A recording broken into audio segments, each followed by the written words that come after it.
Hello दोस्तों। मेरे मामा रोज रात को गिलास में दूध लेकर आते और कहते कि तुम इसे पी लो। मैं भी खुशी से पी लेती। सुबह उठती तो मेरा शरीर बहुत दर्द करता। एक दिन मेरा मन नहीं हुआ तो मैंने कहा, मामा आज मेरा मन नहीं है, आज मैं दूध नहीं पीऊँगी। मामा मेरे पास आए और कहने लगे कि दूध नहीं पियोगी तो खूबसूरती और जवान कैसे दिखोगी। मामा ज़बरदस्ती दूध पिला दिए। आज फिर दूध का गिलास लेकर आए थे, लेकिन आज मैंने दूध का गिलास छुपा दिया और मैं सो गई। रात होते ही मेरे पैरों तले से ज़मीन निकल गई, क्योंकि मामा, भगवान मुझे इस घर से निकाल दो, नहीं तो मैं पागल हो जाऊंगी, लूट जाऊंगी, बर्बाद हो जाऊंगी। मैं कहाँ आकर फंस गई। इससे अच्छा होता कि मैं सड़कों पर भीख मांगा करती। मेरा वहाँ पर बहुत अच्छे से गुजारा होता, कम से कम सुकून की ज़िंदगी तो जी लेती। इस घर में तो मुझे घुटन सी होने लगी है। आज मेरा दूध पीने का बिल्कुल भी मन नहीं कर रहा था, लेकिन मेरे मामा मुझे ज़बरदस्ती दूध पिला रहे थे और साथ में कहते कि दूध पी लोगी तो तुम जवान हो जाओगी और खूबसूरत दिखने लगोगी। मेरे मामा के मुंह से ऐसी बातें सुनकर मैं बहुत ज़्यादा घबरा जाती। मेरा नाम अनीता है और मैं अपने परिवार में बहुत खुश थी। मैं अपने घर में इकलौती बेटी थी। मेरा न कोई भाई था, न कोई बहन थी, बस मैं अकेली ही थी। और मेरे मम्मी पापा मुझे बहुत मानते थे और अपने नज़रों से दूर नहीं होने देते थे। लेकिन एक दिन कुछ ऐसा हुआ जो सब कुछ ख़त्म हो गया। मैंने तो कभी सपने में भी नहीं सोचा था कि मेरे ऊपर इस तरीके से दुखों का पहाड़ टूट पड़ेगा और मैं बेसहारा हो जाऊंगी। एक दिन मेरे मम्मी और पापा घर से बाहर कुछ काम के लिए गए थे। जब मैंने कॉल किया और पूछा कि आप लोग घर वापस कब आ रहे हैं, तब मेरी माँ बोली कि तुम फिक्र मत करो, हम अभी 5 मिनट में निकलते हैं। 5 मिनट का इंतज़ार करते करते 2 घंटा हो गया, लेकिन अभी भी मेरे माँ पापा घर वापस नहीं आए। जब उनके कॉल पर फ़ोन की तो उनका कॉल भी कोई रिसीव नहीं कर रहा था। अब तो मेरा दिल बैठे जा रहा था। आखिर मेरे माँ पापा को आने में इतनी देर कैसे हो सकती है। वह तो कब का वहाँ से निकल चुके थे, फिर अब तक तो उन्हें आ जाना चाहिए था, लेकिन अभी तक कोई अता पता नहीं है। यही सब सोचते सोचते थोड़ी देर के बाद कॉल आ गई और फ़ोन मेरे पापा के मोबाइल से था। जब मैंने कॉल रिसीव किया तो जो बात उधर से सुनाई दी, उसे सुनकर तो मेरे कानों के पर्दे ही फट गए। उधर से कोई कह रहा था कि तुम्हारे माँ पापा का एक्सीडेंट हो गया है, तुम जल्दी इस जगह पर आ जाओ। मैं चीख चीख के रोने लगी और फौरन घर से दौड़ते हुए भागती हुई चली गई। जब जाकर देखा तो वहाँ पर लोगों की भीड़ इकट्ठा थी। माँ और पापा खून से पूरे लथपथ बीच में पड़े हुए थे। अब उनको देखकर मेरा सर चकराने लगा। अब मैं चीख चीख कर रोने लगी। वहाँ के कुछ लोग मुझे समझाने लगे और मैं रोते रोते बेहोश हो गई। जब मुझे होश आया तो मैं अपने मामा और मामी के घर पर थी। होश आते ही मामी से लिपटकर रोने लगी। मामी मुझे समझाने लगी कि तुम फिक्र मत करो, हम लोग हैं ना, हम लोग तुम्हें अपनी बेटी की तरह ही देखभाल करेंगे। मामी के मुंह से ऐसी बातें सुनकर थोड़ा सा मुझे सुकून हुआ और अब मैं अपनी मामी और मामा के साथ ही रहने लगी थी। मेरी मामी कुछ खाने के लिए लेकर आई और साथ में मामा भी थे। आज बिल्कुल भी मुझे कुछ खाने का मन नहीं कर रहा था। आंखें रो रो के लाल हो चुकी थी, लेकिन मामा बहुत ज़्यादा जिद कर रहे थे कि मैं उनके लाए हुए हाथों से गरम गरम दूध पी लूं।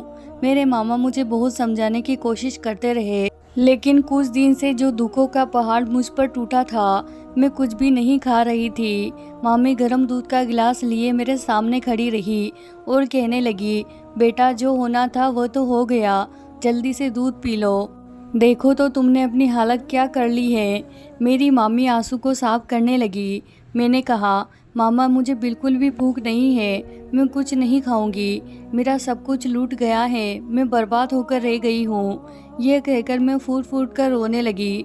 मामा ने मुझे अपने साथ गले से लगाया, मेरे सर को सहलाने लगे, मुझे तसल्ली देने लगे, लेकिन मेरा दिल कहीं से भी सुकून नहीं ले पा रहा था। मेरी तो दुनिया ही उजड़ चुकी थी। काफ़ी देर में मामा के साथ गले लगकर रोती रही। फिर मामा ने मेरे सर पर हाथ रखा और मेरे बराबर बैठकर कहने लगे, अनीता अगर तुम यह नहीं पियोगी तो तुम्हें नींद नहीं आएगी। अब जो होना था वो तो हो चुका है, उसे तो हम रोक नहीं सकते, लेकिन क्या करें, जीना तो पड़ता है। मामा ने अपने हाथ से मुझे मेरे मुंह में दूध का गिलास होठ से लगा के पिलाने लगे कि मैं जानता हूँ इस वक्त तुमसे रोटी नहीं खाई जाएगी, इसीलिए मैं दूध तुम्हारे मामी से मंगवाया हूँ। अब मुझे मजबूरन दूध पीना पड़ा। मामी भी मेरे पास बैठ गई और मेरा सर सहलाने लगी और कहने लगी, जल्दी से तुम ये दूध पी लो। जब तक तुम पियोगी नहीं, हम यहीं तुम्हारे पास ही बैठे रहेंगे। मैं एक एक घूंट भर के दूध खत्म किया। फिर मामा ने मुझे नींद की दवा दे दी और कहने लगे कि तुम्हारे लिए आराम बहुत ज़रूरी है। पिछले कुछ दिनों से तुम सोई नहीं हो, लगातार रोए जा रही हो। मैंने नींद की गोली खाई और अपने बेड पर लेट गई। मामा मेरा सर सहलाते रहे। मैं ना जाने कब नींद के आगोश में चली गई। मैं अपने माँ बाप की इकलौती बेटी थी और बहुत ज़्यादा लाडली भी थी। मेरे माँ पापा मुझे बहुत प्यार करते थे। मैंने जब से होश संभाला था, यही देखा था कि मेरे मामा मामी मुझे बहुत प्यार से रखते थे। लेकिन जो हकीकत मामा मामी की मुझे आज मालूम हुई थी, मैं पहले इससे अनजान थी। मेरा तो दिमाग चकराने लगा था। अभी तक मैं अपने माँ बाप के सदमे में ही थी। काफ़ी दिन बाद आज मैं नींद की गोली की वजह से सोई थी। कुछ दिन बाद ही मेरी मामी ने मुझे ज़बरदस्ती कॉलेज भी भेज दिया। कहने लगी कि अपनी पढ़ाई की तरफ ध्यान दो।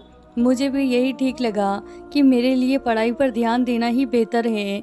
लेकिन मुझे समझ नहीं आती थी कि मेरे मामा रोज़ क्यों मुझे गर्म दूध का गिलास देते थे और मामा मेरे सामने बैठकर कहते कि तुम्हारे लिए गर्मा गर्म दूध मंगवाया हूँ, यह दूध पी लो। जब से मेरे माँ बाप का देहांत हुआ था, रोज़ाना ही मामा मुझे दूध पिलाते थे और अपने सामने मुझे वह पूरा दूध ख़त्म करने को कहते थे। मेरी मामी भी मेरे पास आकर बैठ जाती और कहती कि गर्म दूध का पीना बहुत ज़रूरी होता है। मैंने मामी से कहा कि रोज़ रोज़ दूध पीना मुझे पसंद नहीं है। मैं खाना खा तो रही हूँ, आप लोग क्यों ज़बरदस्ती मुझे यह सब पिलाते हैं। मामा कहने लगे, इसकी वजह भी तुम्हें बता देंगे। अभी तुम छोटी बच्ची हो, ऐसी बातों को समझ नहीं सकती, लेकिन हम तुम्हारे फ़ायदे के लिए ही सब कर रहे हैं। मैं समझ नहीं पा रही थी कि मामा कहना क्या चाहते हैं और आज तो मुस्कुरा भी रहे थे। अपने हाथ से उन्होंने दूध मेरे होठों पर लगाया और जब तक मैं गिलास खाली नहीं कर दिया, वह लगातार मुझे घुट घुट दूध पिलाते रहे और कहने लगे कि तुम्हारी सेहत गिरती जा रही है। लेकिन मैंने यह बात महसूस की थी कि जब मैं वह दूध पीती थी तो मुझे अपने आप में बहुत कमजोरी सी महसूस होने लगी थी। मैं जब सुबह कॉलेज के लिए उठती तो मेरा सर भारी रहता। मेरा दिल नहीं चाहता कि मैं कॉलेज जाऊं। मैं कॉलेज की छुट्टियां कर लेती थी, लेकिन मामी मुझे इस बात पर बहुत डांटती थी। एक बार मामा बाहर से स्पेशल दूध लेकर आए थे और कहने लगे कि यह मैं तुम्हारे लिए लाया हूँ। मैंने कहा, आप क्यों इतनी दूध मेरे लिए लेकर आते हैं? मुझे यह दूध नहीं पीना, मैं दूध पी पी कर बोर हो चुकी हूँ। वह कहने लगे, दूध नहीं पियोगी तो रात को नींद कैसे आएगी? तुम्हें नहीं मालूम कि जब तुम दूध पी लेती हो तो तुम सो जाती हो, तब मुझे कितना सुकून मिलता है। आज तो मुझे मामा की बातें बड़ी अजीब लग रही थी। उनकी आंखों में एक अजीब सी चमक थी। ना जाने क्यों मैं घबरा सी गई थी। फौरन से मुझे अपने दुपट्टे का ध्यान आया था। जल्दी से मैंने अपना दुपट्टा लिया था और अपने कमरे में चली गई। मैं सोच में पड़ गई कि फिर यह सब क्या हो रहा है। मेरे मामा की नज़रें मुझ पर बदलने लगी थी। मामा पहले तो कभी इतनी मेहरबान नहीं थे। उनकी तो मामी से अक्सर अनबन हो जाती थी। हाँ, मामा का मिजाज जरा मक्खन लगाने वाला था। मुझे बिल्कुल भी अपने मामा और मामी का रवैया अच्छा नहीं लग रहा था। कुछ तो बुरा हो रहा था जो मैं समझ नहीं पा रही थी। आखिर यह सब लोग मेरे साथ कर क्या रहे थे? मुझे रोज़ दूध पिलाना और अपने नज़रों के सामने सुलाना, यह सब मेरे बर्दाश्त से बाहर था। लेकिन मैं कुछ कह ही नहीं पा रही थी क्योंकि मेरा कोई और सहारा नहीं था। मुझे अपनी मामी और मामा के साथ ही रहना था, इसीलिए मैं ज़्यादा ज़ोर ज़बरदस्ती से बात नहीं करती थी। आज फिर मामा मेरे लिए दूध लेकर आए थे और कह रहे थे कि यह दूध फटाक से पी लो और सो जाओ। जितनी जल्दी सोओगी उतना ही अच्छा रहेगा। मैंने मामा से पूछा, आप रोज़ रोज़ मुझे सोने वाली बातें क्यों करते हैं? मामा थोड़ा घबराकर बोले, नहीं तो ऐसी कोई बात नहीं है, बस मैं सोचता हूँ कि तुम्हारी नींद अच्छे से पूरी हो जाए और तुम आगे की ज़िंदगी में खुश रहो। मैं दूध पीकर सो गई और मेरे बगल में मामा मेरा सर सहलाने लगे। फिर मुझे कुछ पता नहीं, अगली सुबह जब मेरी नींद खुली तो आज फिर मुझे सर में दर्द हो रहा था और मेरा बिल्कुल कॉलेज जाने का मन नहीं था। मैं फ़ौरन मामी के पास गई और मामी से कहने लगी कि आज मुझे कॉलेज नहीं जाना है, आज मेरी तबीयत कुछ ठीक नहीं लग रही है। मेरी मामी कहने लगी कि अच्छा ठीक है, तुम फ्रेश हो जाओ, मैं तुम्हारे लिए गर्मा गर्म दूध लेकर आती हूँ। मैंने इस बार मामी से बहुत ही गुस्से से बोला कि मामी, आप क्यों बार बार वही दूध, अब मुझे दूध नहीं पीना है, आज के बाद से मुझे दूध मत दीजिएगा। मेरी मामी मेरे पास आई और समझाने लगी कि तुम दूध नहीं पियोगी तो तुम खूबसूरत नहीं दिखोगी, और जब तुम दूध पीती हो तो तुम्हारी खूबसूरती और बढ़ जाती है और तुम जवान दिखने लगती हो, तंदुरुस्त हो जाती हो। इसीलिए हम तुम्हें रोजाना ये दूध का गिलास देते हैं ताकि तुम वह पूरा दूध खत्म कर दो। अभी यह कौन सी बात हुई कि दूध पीने से मैं जवान दिखूंगी और खूबसूरत लगूंगी? भला मुझे जवान और खूबसूरत दिखने की क्या ज़रूरत है? मैं जैसी हूँ ऐसे ही ठीक हूँ। मुझे ऐसा सुनकर बहुत ही बुरा लगा। फिलहाल के लिए मैं दूध लिए और साथ में एक दर्द की गोली खाकर सो गई। अब मेरी नींद शाम को 6 बजे खुली थी। इस समय मेरा शरीर दर्द नहीं कर रहा था, मुझे कुछ अच्छा फील हो रहा था। लेकिन एक बात मैं नोटिस करने लगी थी कि मेरे मामा और मामी पहले इतने गरीब थे और धीरे धीरे कितना अमीर होते जा रहे थे। घर में कूलर, फ्रिज, हर एक चीज़ का व्यवस्था था और कुछ दिन पहले तो चूल्हे पर खाना बनता था। अब तो घर में एक एक चीज़ का व्यवस्था हो चुका था। और यह क्या, मामा मेरे कमरे का नया बेड मंगवा रहे थे और बहुत ही मेरे कमरे की साफ़ सफाई करवा रहे थे। मैं फ़ौरन मामा के पास गई और पूछने लगी थी, मामा आप मेरे कमरे की इतनी साफ़ सफाई क्यों करवा रहे हैं और बेड मंगवाने की क्या ज़रूरत थी? वैसे भी मुझे वही सब कुछ पसंद है। मामा कहने लगे कि तुम्हें नहीं पता, तबीयत ठीक करने के लिए घर में साफ़ सफाई होना ज़रूरी होती है। अगर तुम उसी माहौल में रहोगी तो तुम्हारी तबीयत वैसे ही ख़राब रहेगी। इसीलिए मैं सब कुछ नया करवा रहा हूँ ताकि तुम भी अच्छे से रहो और कोई दिक्कत ना हो। अब यह कौन सी बात हुई? मैं तो सोच में पड़ गई। भला कमरे की साफ़ सफाई करवाने से और मेरी तबीयत को लेकर क्या पड़ी है? अब तो मैं बिल्कुल ठीक रहती हूँ, लेकिन बार बार मामा और मामी के मुंह से एक ही बात सुनती हूँ कि मेरी तबीयत ख़राब है, मेरी तबीयत ख़राब है। मैं तो बिल्कुल ठीक हूँ और वैसे भी मुझे क्या करना है, मुझे अपने काम से काम रखना है। मैंने अपना बैग उठाया और मामी के कमरे में चली गई। वहाँ जाकर कॉलेज का काम पूरा करने लगी। थोड़ी देर के बाद मामा मेरे पास आए और कहने लगे कि अब पढ़ाई लिखाई बहुत हो गई, जल्दी से तुम तैयार हो जाओ और हम मार्केट चलते हैं, तुम्हारे लिए कुछ सामान खरीद कर आते हैं। मैंने मामा से कहा कि मामा मुझे कोई सामान नहीं चाहिए, मेरे पास हर एक ज़रूरत का सामान है। थोड़ी देर के बाद मामी भी मेरे पास आई और कहने लगी कि हाँ जल्दी से तैयार हो जाओ और अपने मामा के साथ चली जाओ, कुछ अपने लिए अच्छे से कपड़े वगैरह खरीद लेना। मैं तो बिल्कुल भी नहीं जाना चाहती थी, लेकिन मामा और मामी के जिद के आगे मजबूर थी, इसीलिए मुझे जाना पड़ा। मार्केट पहुंची तो मामा मुझे सबसे पहले कपड़े वाले दुकान पर लेकर गए। जब मैं अपने लिए एक अच्छा सा सूट पसंद करने लगी तो मामा कहने लगे कि यह सूट बिल्कुल भी अच्छा नहीं है, क्या गवारों जैसे कपड़े पसंद कर रही हो? आज मैं तुम्हारे लिए कुछ अच्छा सा कपड़ा ले देता हूँ। जब मामा कपड़ा पसंद करने लगे तो उनकी पसंद को देखकर मेरे रोंगटे खड़े हो गए। आखिर इतना छोटा कपड़ा कौन पहनता है? मामा मेरे लिए बहुत ही छोटे छोटे कपड़े पसंद कर रहे थे और वह कपड़े मुझे बिल्कुल भी पसंद नहीं थे। मैंने तो फ़ौरन कहा, मामा मुझे यह सब बिल्कुल भी पसंद नहीं है, आप इसे मत लीजिए, मैं नहीं पहनूंगी। मामा कहने लगे कि तुम पागल हो, आज के इस समय में सब लोग यही न्यू ड्रेस शर्ट पहनते हैं। मामा वही सब कपड़े पैक करवा कर घर वापस आ रहे थे। रास्ते में मैंने मामा से कहा, मामा मुझे वह चाउमीन खानी है, आप मुझे चाउमीन दिला दीजिए। मामा तो मुझे हैरत से देखने लगे और कहने लगे कि नहीं, यह सब सेहत के लिए बिल्कुल भी अच्छा नहीं है, तुम चाउमीन नहीं खाओगी। अगर तुम्हें भूख लगी हो तो मैं तुम्हें अभी एक गिलास दूध खरीद कर लाता हूँ। जब मैंने दूध का नाम सुना तो मैंने फ़ौरन कह दिया, नहीं मुझे दूध नहीं पीना है, मुझे घर जाना है। अब आप घर चलिए, हम लोग घर चलते हैं। मामा के साथ मैं घर वापस आ गई। जब घर वापस आई तो मेरा रूम नया जैसा लग रहा था, लेकिन फिर भी मुझे सुकून नहीं हो रहा था। मुझे अंदर ही अंदर घबराहट हो रही थी। पता नहीं क्यों मुझे बहुत ज़्यादा बेचैनी सी हो रही थी। ऐसा लग रहा था जैसे कुछ तो गलत होने वाला है। मैं फ़ौरन ही मामी के पास भाग गई और मामी से कहने लगी, मामी आज मुझे कुछ अच्छा नहीं लग रहा है, क्या आप मेरे साथ मेरे कमरे में सो सकती है?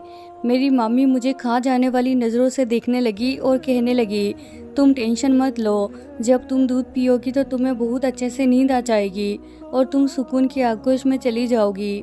मैं तो दूध से परेशान हो गई थी। आखिर मैं कोई छोटी बच्ची थोड़ी ना रही थी कि मुझे रोज़ दूध पीना ज़रूरी है। आज मैंने मामी से कह दिया कि मामी आज मैं तो बिल्कुल भी दूध नहीं पीऊँगी। अभी यही सब बात मामी से कह रही थी, तभी अचानक से मामा आ गए और कहने लगे कि दूध क्यों नहीं पियोगी? दूध पियोगी तो तुम्हारी सेहत बनी रहेगी और तुम देखने में भी बहुत खूबसूरत लगोगी। आखिर मेरे मामा क्यों बार बार मेरी खूबसूरती पर जोर दे रहे थे? मैं जैसी थी वैसे ही मुझे रहना अच्छा लगता था। मुझे खूबसूरत नहीं दिखना है। मैंने आज मामा से भी कह दिया था कि मामा मुझे खूबसूरत नहीं दिखना है, मैं जैसी हूँ वैसे ही ठीक हूँ। आज मुझे दूध बिल्कुल भी नहीं पीऊँगी। यही सब कहकर आज मैं गुस्से से अपने कमरे में जाकर लेट गई और सोचने लगी कि आखिर यह दूध का चक्कर क्या है। जब मेरा मन नहीं है तो मैं दूध नहीं पीऊँगी। इसमें ज़ोर ज़बरदस्ती करने की क्या ज़रूरत है। आज तो मैं दूध हरगिज़ नहीं पीऊँगी, चाहे जो कुछ भी हो जाए। मुझे दूध नहीं पीना है तो नहीं पीना है। आज मैं अपने बेड पर बैठकर कॉलेज का कुछ काम पूरा कर रही थी, तभी मेरे मामा दूध का गिलास लेकर आ गए और कहने लगे कि पढ़ाई बाद में होती रहेगी, पहले दूध पी लो। मैंने भी मामा से कह दिया कि मामा आप दूध साइड में रख दीजिए, मैं थोड़ी देर रुककर पी लूँगी। लेकिन मामा तो सातवें आसमान पर पहुँच गए। वह कहने लगे कि दूध अभी और इसी वक्त पियो, बिना दूध पिए मैं कहीं नहीं जाने वाला। मामा के मुंह से ऐसी बातें सुनकर तो मैं और भी ज़्यादा घबरा गई। आखिर दूध मैं नहीं पी रही थी तो इसमें गुस्सा करने वाली कौन सी बात है। लेकिन मामा तो इतना ज़्यादा गुस्सा होने लगे कि मुझे मजबूरन वह दूध पीना पड़ा। और जैसे ही मैंने दूध पीकर ख़त्म किया, उसके बाद से मुझे कुछ याद नहीं रहा। इतना पता था जब मैं सुबह उठती तो मेरा बदन पूरी तरीके से दर्द करता है। ऐसा लगता है जैसे मैं काम कर कर के थक गई हूँ, लेकिन मैं तो काम बिल्कुल भी नहीं करती थी। फिर दर्द कैसा था? खैर अगली सुबह जब नींद खुली तो मैं अपने बेड पर नहीं थी। और यह क्या, जो कपड़े मेरे मामा खरीद कर लाए थे वही कपड़े आज मैं पहनकर बेड पर सोई हुई थी। मुझे तो कहीं जाना भी नहीं था, तो फिर ऐसी ड्रेस पहनने की क्या ज़रूरत पड़ गई। अब मैं यही सब सोच रही थी, तभी अचानक वॉशरूम रूम से एक आदमी निकला और मेरे पास आकर बैठ गया। कहने लगा कि तुम क्या लोगी, चाय कॉफ़ी वगैरह वगैरह। मैं चीखने और चिल्लाने लगी कि तुम कौन हो और मैं यहाँ पर कैसे आई और मेरे कपड़े किसने चेंज किए। मैं चीखती और चिल्लाती हुई उस आदमी से पूछ रही थी। वह लड़का खड़ा हुआ और मुझे देखकर मुस्कुराए जा रहा था। अब मुझे उसकी मुस्कुराहट से भी डर लग रहा था। मैंने फिर उसे गुस्से से कहा कि तुम मुझे बता दो मैं यहाँ पर कैसे आई हूँ और मुझे मेरे मामा मामी के पास जाना है, मुझे पहुँचा दो। वह लड़का मेरे पास आया और मुझे हैरत से देखने लगा कि यह लड़की कितनी मासूम है और इसके मामा मम्मी इसके साथ कितना अत्याचार कर रहे थे। इस बेचारी तो उन दोनों पर इतना भरोसा है कि अगर मैं इसे कोई भी बात बताऊं तो इसे विश्वास नहीं होगा। लेकिन मैं क्या करूं, मुझे बताना तो पड़ेगा ही। अगर मैं इसे ना बताऊं तो फिर से वह अपने मामा और मामी के पास चली जाएगी और पता नहीं वह लोग इसके साथ क्या करेंगे।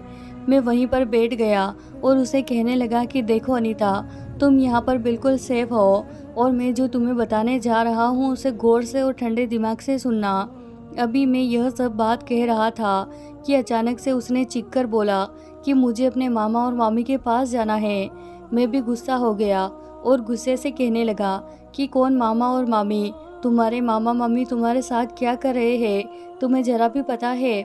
मैं तो उसकी बातें सुनकर हैरत में पड़ गई। आखिर मेरे मामा और मामी मेरे पीठ पीछे क्या कर रहे थे, जो तीसरे इंसान को पता था और मुझे नहीं। मैंने उसके आगे हाथ जोड़ दिए और कहने लगी कि प्लीज़ मुझे सब कुछ सच सच बता दो। आखिर मेरे साथ हो क्या रहा है, मुझे कुछ भी नहीं पता है। अगले ही पल वह लड़का मुझसे कहने लगा कि तुम्हारे मामा और मामी एक बहुत ही बुरे इंसान हैं और वह लोग मिलकर तुम्हारा इस्तेमाल करते हैं। रोज़ रात को एक बंदे को तुम्हारे कमरे में भेजते हैं और उस आदमी से बहुत सारे पैसा लेता है।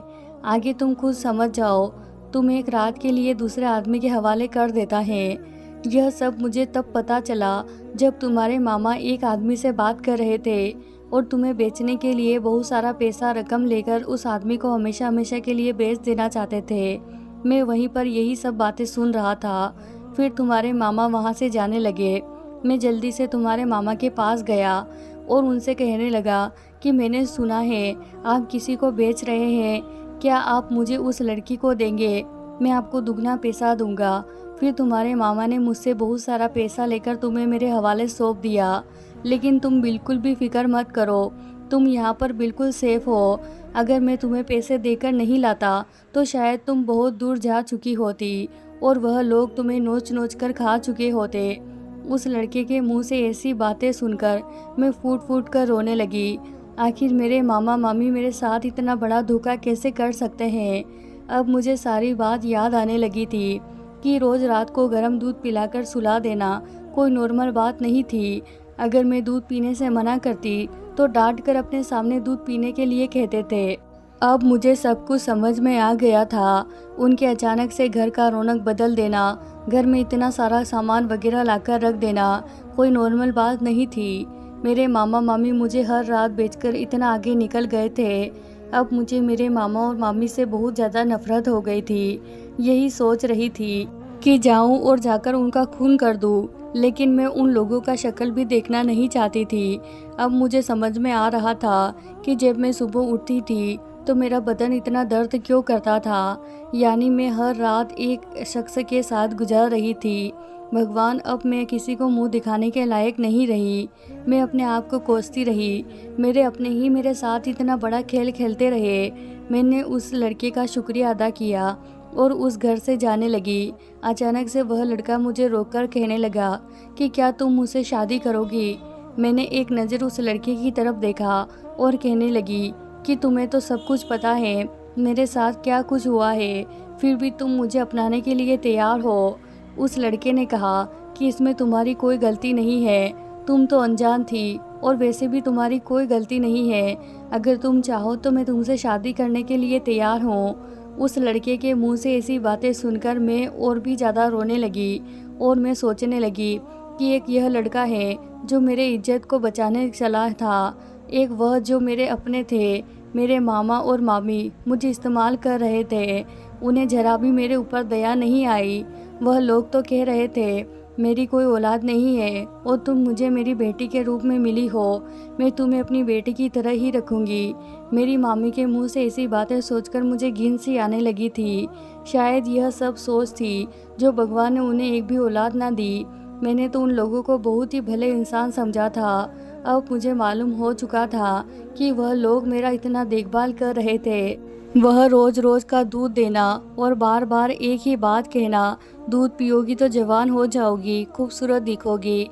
यानी वह लोग चाहते थे कि वक्त से पहले ही मैं जवान हो जाऊं और वह लोग अपना हर एक इच्छा पूरा करें। फिलहाल मैं उन लोगों के चंगुल से बच गई थी। फिर वह लड़का कहने लगा कि मैं तुमसे प्यार करता हूँ। जब तुम एक बार मार्केट में गई थी, इस वक्त पहले ही नज़र तुम्हारे ऊपर अपना दिल हार बैठा था। तभी से मैं पता लगा रहा था कि तुम कहाँ रहती हो, किस जगह पर रहती हो। यह सब पता लगाते लगाते मुझे यह सब पता चल गया कि तुम्हारे साथ क्या कुछ हो रहा है। तभी मैंने सोच लिया था कि मैं तुम्हें उस घर से निकाल कर ही रहूँगा। अगर तुम मुझसे शादी करने के लिए तैयार हो तो मुझे कोई आपत्ति नहीं है। हम दोनों मिलकर अपनी एक नई ज़िंदगी की शुरुआत करेंगे। उसके मुंह से ऐसी बातें सुनकर मैं रोने लगी थी। एक गैर इंसान इतना अच्छा निकलेगा मैंने कभी नहीं सोचा था। मेरे अपने तो दुश्मन से बढ़कर निकले, लेकिन एक पराया लड़का मेरी ज़िंदगी ही संवार दिया। अब हम दोनों शादी करके अपनी ज़िंदगी में बहुत खुश रहने लगे। दोस्तों, वीडियो पसंद आए तो इसे ज़रूर लाइक कीजिए। साथ ही अगर आपने अभी तक हमारे चैनल को सब्सक्राइब नहीं किया है तो कर ले। धन्यवाद दोस्तों।